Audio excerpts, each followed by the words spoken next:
tak terkata betapa indahnya bebanku dihilangkan, jiwaku terlepas, ajaibnya keselamatan anugerah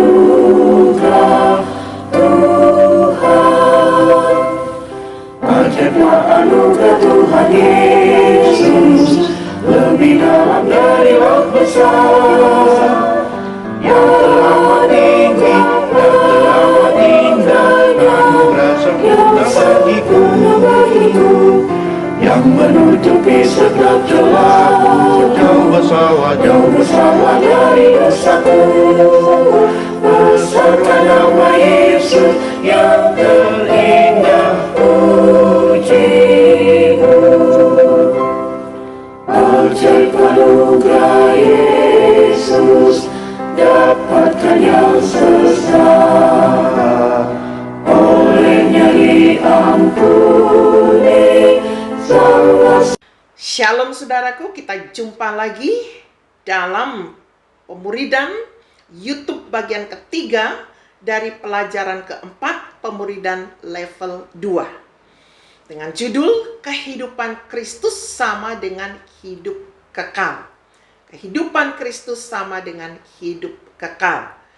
Marilah kita berdoa sebelum kita melanjutkan. Tuhan, terangilah hati kami, supaya kami mampu mengerti kebenaran-kebenaran yang ingin Engkau sampaikan kepada kami melalui pemuridan ini. Kami siap mendengar dan siap melakukan dalam nama Yesus. Amin.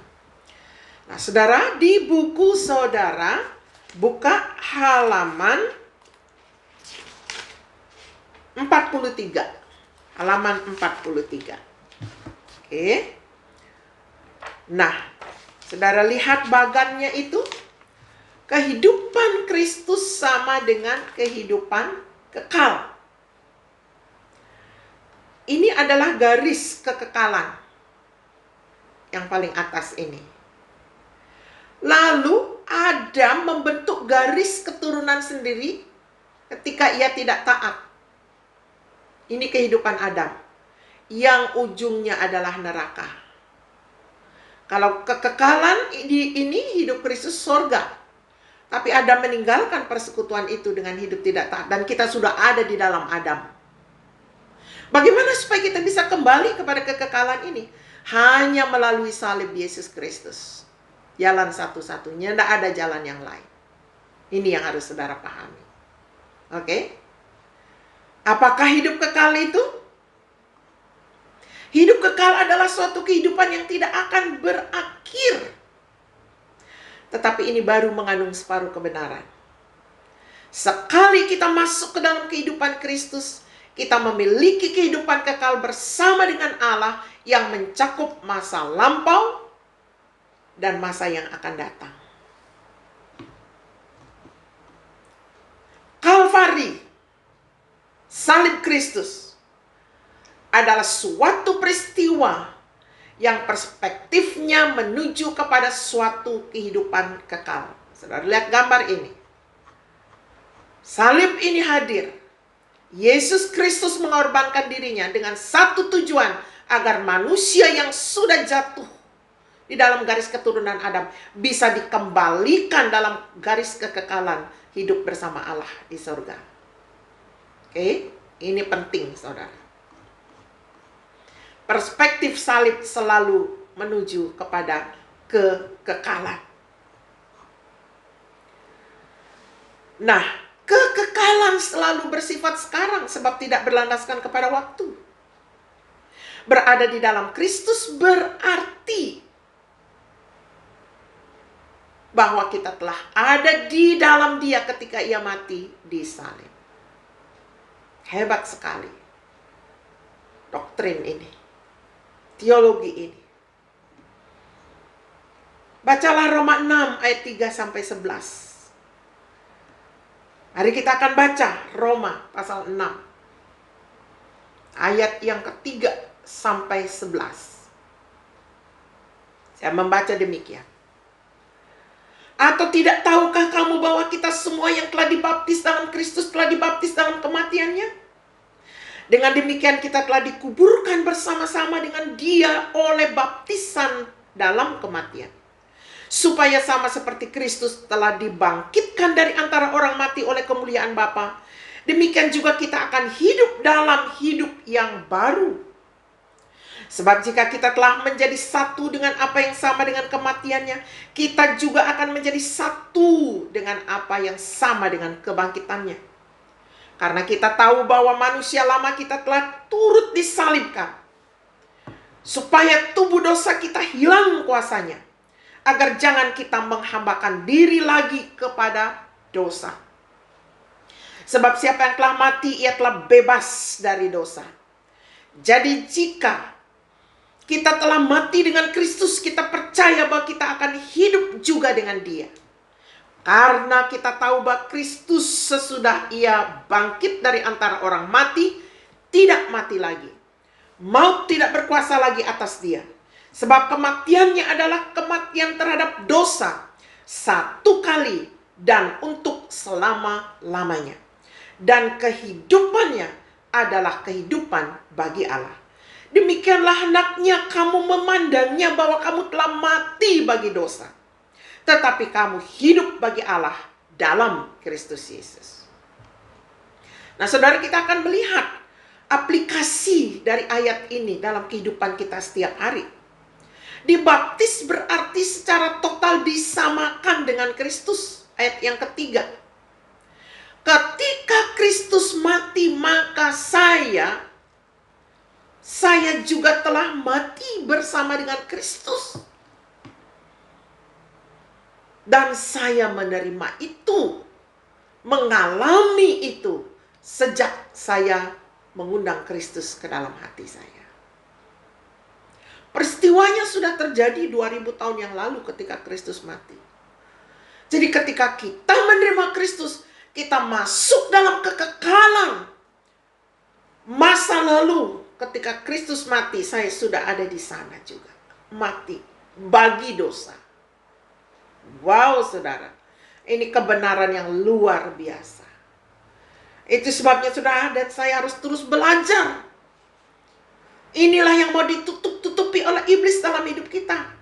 Sehingga sebagai orang Kristen yang tidak belajar, kita terus belepotan di dalam dosa. Karena tidak mengerti kebenaran ini.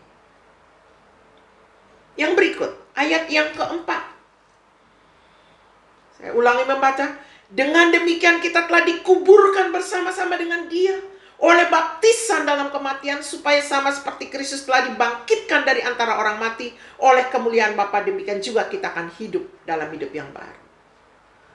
Ayat yang keempat katakan, ketika Kristus dikuburkan, maka saya juga telah dikuburkan bersama-sama dengan Kristus. Kembali lagi, ketika kita terima Kristus, kita masuk dalam kekekalan. Kita turut dikuburkan bersama Kristus ketika 2000 tahun yang lalu Kristus sudah dikuburkan. Oke, ayat yang keempat dan kelima. Ayat yang kelima saya baca. Sebab jika kita telah menjadi satu dengan apa yang sama dengan kematiannya, kita juga akan menjadi satu dengan apa yang sama dengan kebangkitannya. Ketika Kristus bangkit dari antara orang mati, memasuki kehidupan baru dalam kuasa kebangkitan, maka saya juga dibangkitkan untuk berjalan dalam kehidupan yang baru. Perhatikan, saudara. Ketika saudara menerima Kristus, kita masuk dalam kekekalan Kristus. Kekekalan artinya kekal di masa lalu. Jadi waktu Kristus bangkit dari kematian, kita juga bangkit dari kematian rohani kita. Dan hidup dalam hidup yang baru oleh kemuliaan Bapa. Ayat yang ke-6. Karena kita tahu bahwa manusia lama kita telah turut disalibkan, supaya tubuh dosa kita hilang kuasanya, agar jangan kita menghambakan diri lagi kepada dosa. Sudah perhatikan ini. Dengan menyadari sepenuhnya bahwa manusia lama saya sudah disalibkan bersama dengan Kristus. Ketika saudara dan saya terima Kristus, kita masuk dalam kekekalan. Kekal di masa lalu. Ketika Kristus mati, kita juga mati bagi dosa.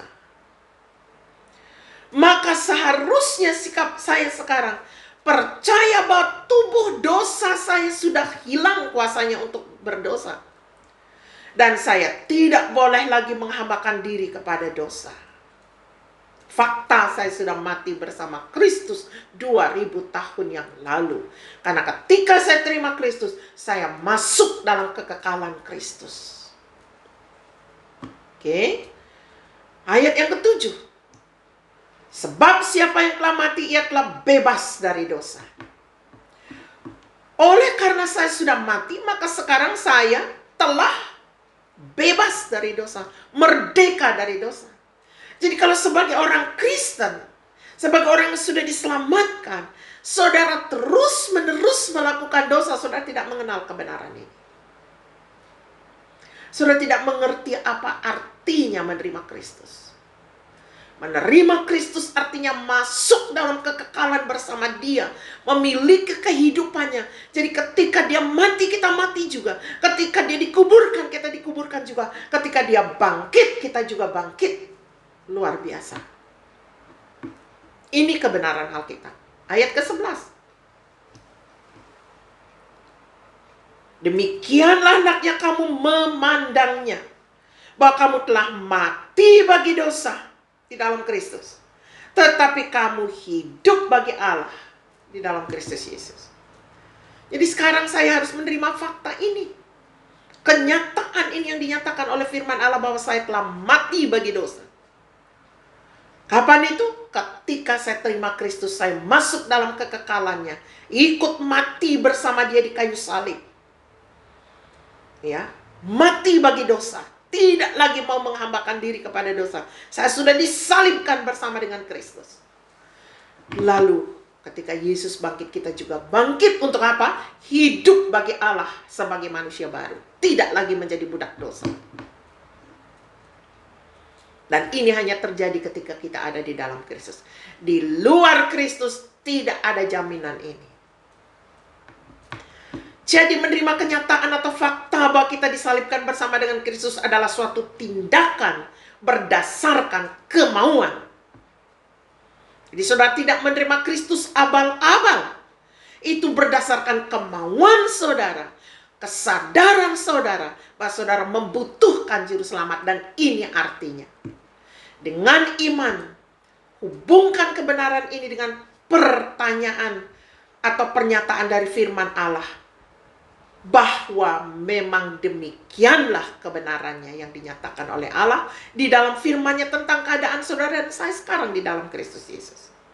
Rasul Paulus memahami hal ini. Dalam Galatia 2 ayat 20, Rasul Paulus bersaksi. Galatia 2 ayat yang ke-20. Saya bacakan. Galatia 2 ayat yang ke-20. Namun aku hidup. Ayat 19 ini dikatakan, aku telah disalibkan dengan Kristus. Sama dengan kita punya pernyataan tadi.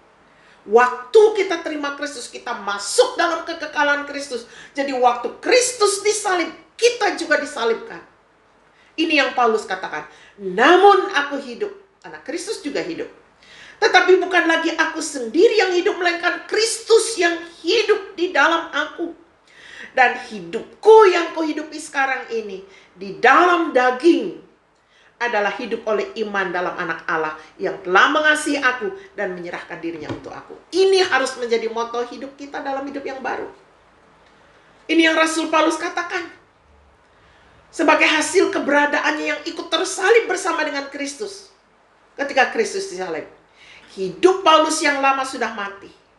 Dan hidup yang sekarang adalah kehidupan Kristus di dalam dirinya. Hidup yang baru.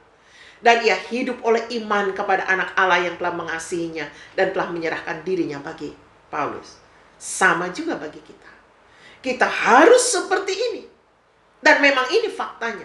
Kalau saudara hidup di luar fakta ini, saudara tidak hidup di dalam kebenaran. Kolose 3 ayat 1 dan 2 menyatakan apa? Kolose pasal 3 ayat 1 dan 2. Demikian firman Tuhan. Karena itu, kalau kamu dibangkitkan bersama dengan Kristus, carilah perkara yang di atas di mana Kristus ada. duduk di sebelah kanan Allah. Pikirkanlah perkara yang di atas, bukan yang di bumi. Jadi apa yang seharusnya menjadi keinginan kita yang baru? Kita harus mencari perkara-perkara yang di atas, di mana Kristus ada duduk di sebelah kanan Allah. Kita harus memikirkan perkara-perkara yang di atas, bukan yang di bumi. Ini harus jadi pola pikir kita, harus jadi mindset kita. Efesus 2 ayat 5 dan 6 mengatakan apa? Efesus pasal 2 ayat 5 dan 6. Saya bacakan. Telah menghidupkan kita bersama-sama dengan Kristus, sekalipun kita telah mati oleh kesalahan-kesalahan kita, oleh kasih karunia kamu diselamatkan. Dan di dalam Kristus Yesus Ia telah membangkitkan kita juga dan memberikan tempat bersama-sama dengan Dia di sorga. Wow, ini yang hebat. Efesus mengatakan bahwa di dalam Kristus Ia telah menghidupkan kita dan membangkitkan kita, serta juga memberikan tempat di sorga bersama-sama dengan Kristus. Maka Kristus berkata, di mana aku ada, di sana pelayanku berada. Hanya orang yang ada di dalam Kristus yang dapat melayani Tuhan. Karena ketika kita menerima Kristus, kita masuk dalam kekekalannya. Sehingga di mana Kristus ada, di sana kita ada. Buatlah daftar sejumlah sikap atau tindakan saudara yang saudara pandang sebagai sikap yang berbeda. Sebagai bukti bahwa saudara hidup di dalam Kristus. Saya membuat daftar saya seperti berikut, saudara mungkin berbeda. Yang pertama, saya sadar bahwa saya manusia ciptaan Allah yang baru.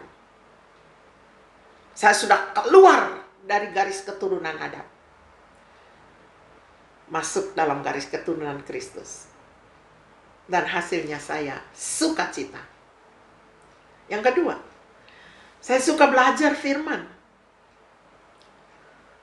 Saya suka belajar apapun yang dapat melengkapi saya untuk melayani Dia lebih baik. Karena itu adalah kebutuhan kodrat manusia baru saya.